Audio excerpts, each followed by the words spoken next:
Hey Newburgh, welcome back to another episode of Real Estate with Brandon Porter. On this show, I guide you through what's going on in the real estate market and provide you valuable tips and tricks that will ensure you succeed when buying and selling real estate. Today we're discussing a question that one of my sellers asked me after they accepted an offer that we received on their property. The buyers were scheduling their home inspection and my sellers were curious to know whether or not they could be present while the home inspection took place. And it makes sense, right? I mean, you're gonna have one, maybe three strangers in your home going over it with a fine-tooth comb. If it were you, you'd probably want to be there as well. However, barring some extreme circumstance that would keep you from leaving the home, it's best that you're not there while the home inspection takes place. There's two reasons for this. The first reason that you shouldn't be at the home inspection is that ultimately it's the buyers who are paying for this information, not you. It sounds a little harsh when I say it like that, so let me give you an example. Hopefully it clarifies it and kind of explains the reason why this makes sense. I'm a bit of a car nerd. I've had a number of cars in the last few years. When I go to sell one of my cars, it's not uncommon for the buyer to want a pre-purchase inspection done. That means that I take it to the mechanic so that the inspection can take place,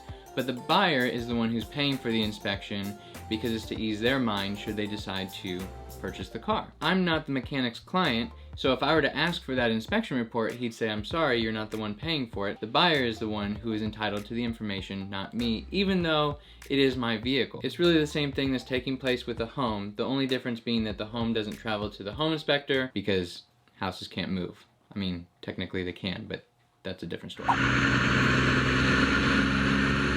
The second reason is this is one of the highest tension points during the purchase process. In your presence at the home inspection while the inspector is telling the buyers everything that's wrong with your property is only going to add to that tension. I like to take the approach of how can we make everyone the most comfortable during this process given that all parties involved are really going after the same goal. How can we all work together to make that goal a reality? Let's do a quick recap. If for some extreme circumstance you're not able to leave the property, maybe you just broke your leg and have a tough time getting out, maybe you're sick.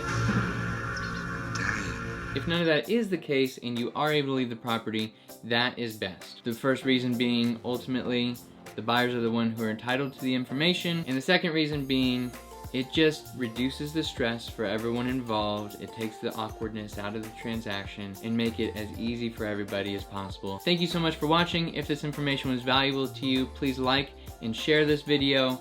Tag someone who you know that's interested in purchasing a home.